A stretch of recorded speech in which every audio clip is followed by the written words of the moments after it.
Allez, bienvenue En route sur le photovoltaïque, encore dédié sur le routeur solaire. Et d'abord, meilleurs vœux 2022. La santé avant tout, c'est vraiment ce qui est le plus important dans la vie. Le reste n'est que secondaire.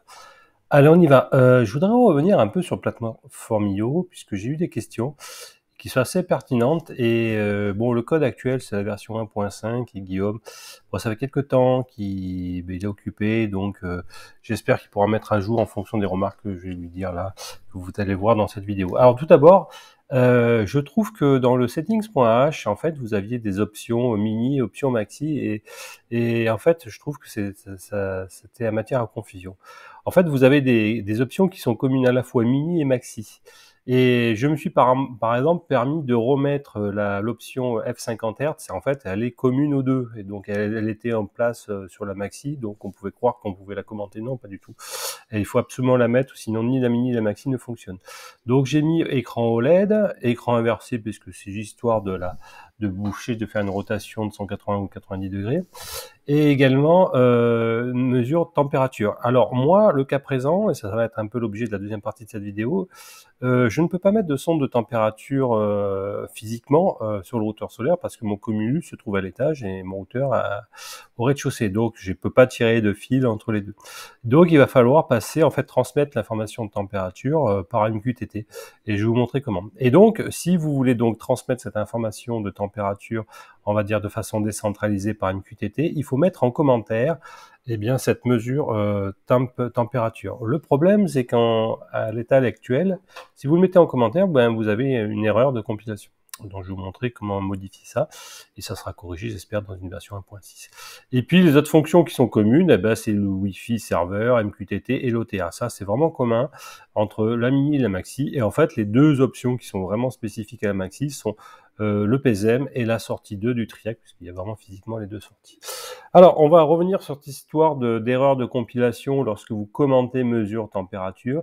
Il faut aller dans communication.cpp, et si c'est pas corrigé, en tout cas c'est une seule ligne à corriger, il faut descendre. Vous voyez, c'est la ligne vers 447. Donc par défaut, il y avait incom message.substring, les trois éléments toInt. En fait, le problème, comme on passe un quart étoile, en fait, bref, il faut utiliser la ligne qui était un peu au-dessus, donc en cast, en transformant en entier ce qu'on lit de la value. La value, c'est la valeur numérique de la chaîne de caractères qui est lue en fait dans la boucle de régulation.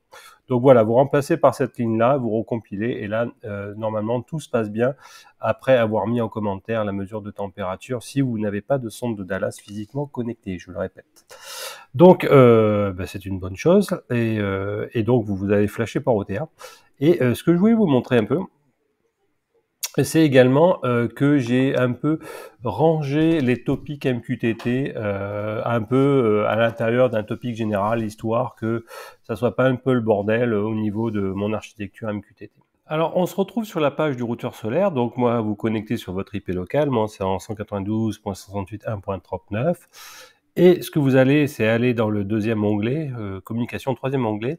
Et vous voyez, regardez, dans chaque topic MQTT, à la fois les paramètres généraux, les inputs, les outputs, etc., j'ai mis routeur solaire devant avec un slash. Vous voyez, donc il y a trois arborescences, entre guillemets. Donc maintenant, j'ai toutes les informations du routeur solaire, que ce soit en entrée, en sortie, les paramètres qui vont dans le routeur solaire. Alors, qu'est-ce que ça a pour conséquence? Quand vous allez charger les fichiers, par exemple dans Sensors et dans Switch, c'est là où il y a les deux principaux changements, ça fait que vous rajoutez ces histoires-là du routeur solaire. Vous voyez ici, vous rajoutez dans les topics routeur solaire slash, etc. Et également dans Sensors, tout ce que je vous avais donné la dernière fois, vous avez tous ces capteurs-là qui ont été définis. Et là aussi, il va falloir les... Alors attendez, aussi, vous voyez ici, routeur solaire slash, etc. dans tous les state topics des Sensors. Ok, pas de grand bouleversement, mais du coup, ça permet de voir toutes les informations du routeur solaire qui sont centralisées. Alors si on lance MQTT Explorer, vous allez voir que maintenant c'est assez propre. Et donc on se connecte, voilà, sur le broker. Et puis vous allez voir maintenant, vous voyez, tout est rangé en routeur solaire. Et dedans, vous avez la notion de sensors, de paramètres, etc. Et puis d'output qui va apparaître quand il y aura une transmission d'une température par MQTT. Donc c'est ce qui va nous intéresser, c'est comment faire transiter à travers le broker MQTT, c'est-à-dire votre Home Assistant avec Mosquito Broker, par exemple une information qui est décentralisée d'information de température de votre Cumulus, qui par exemple ici moi à l'étage, sur un ESP32 qui mesure plein d'autres choses, en tout cas la température du ballon, et ça va transiter vers mon Home Assistant, c'est-à-dire mon Odroid C4, et qui va lui retransmettre après au routeur solaire. Donc voilà, donc ça permet de faire ce traitement, hein, c'est à défaut d'avoir pu tirer un câble physique avec une sonde Dallas. Allez, je vous montre ça immédiatement. Alors, il y avait deux possibilités pour faire transiter cette information. Soit c'est directement dans ESP-Home, vous avez la possibilité de vous connecter au broker et chaque fois que vous aviez une température qui change au niveau de votre voiture de Cumulus, vous publiez dans le topic qui va bien, la température. Alors ça marche très bien, et puis si ça vous intéresse, je peux vous montrer comment ça fonctionne. Donc je vais ouvrir le modèle YALM de mon no-shot sanitaire. Alors excusez-moi, il faut que j'aille sur ESP-Home. Voilà, au-shot sanitaire, voilà. Et puis, qu'est-ce qu'il vous faut? Il vous faut définir le broker. Alors, je les ai mis en commentaire. Vous voyez, une couche MQTT qui se connecte. Et puis, en fait, sur votre sonde de température, voilà, c'est ici, votre sonde Dallas, avec laquelle mesure la température. Vous décommentez ces dièses là, avec dès qu'il y a une valeur. Qu'est-ce que je fais? Je publie en MQTT sur le topic qui va bien. Ici, c'est routeur solaire / output solar. Et bien quoi? Une chaîne de caractères où il y a TEM pour température et puis la conversion en entier de la température lue par la sonde Dallas. Donc ça marche très bien. Le problème, c'est que quand on fait ça en ESP-Home, en fait, il publie tout aussi en MQTT, c'est-à-dire tous les autres capteurs associés de votre ESP32. Du coup, en plus de l'API native de Home Assistant, je trouve que ça fait... Vous publiez plein de choses en MQTT pour rien parce qu'elles sont déjà présentes au travers de l'API native de Home Assistant, de DSP-Home. Donc je trouve ça dommage.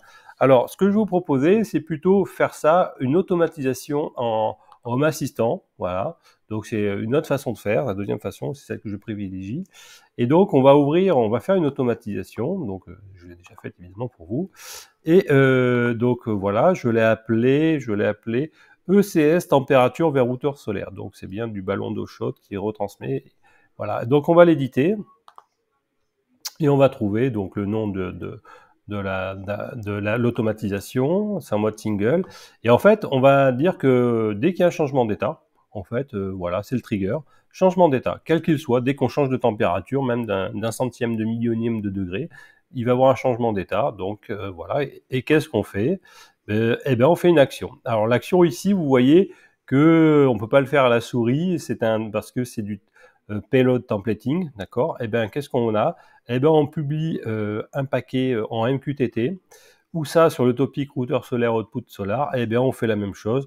Donc on concatène en fait TEM, qui est le préfixe en fait dire de la chaîne de caractères, et on lui colle, vous voyez quoi, la valeur du capteur qui vient de ma sonde Dallas du module USP-Home associé, et on le tronque en entier. Hein. Donc on élimine la partie flottante, donc on va envoyer typiquement thème 60, thème 59 et ainsi de suite. Donc il faut que cette automatisation tourne, et puis dès qu'il y a une valeur de température qui monte et qui descend, ça va publier sur le topic qui va bien, et ça va être reçu par le broker, il n'y a aucun souci. Alors il faudra regarder les températures en ce moment de mon ballon. Alors, donc le ballon d'eau chaude ici, voilà, HS température, je suis à 45 degrés, 75, voilà, je viens de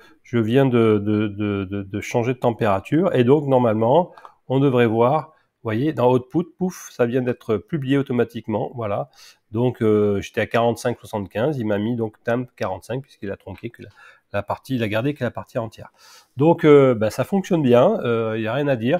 Alors évidemment, ça veut dire que cette régulation de votre ballon ne va fonctionner que si Home Assistant fonctionne. De toute façon, par MQTT, il faut que vous ayez un broker qui fonctionne. C'est le revers de la médaille.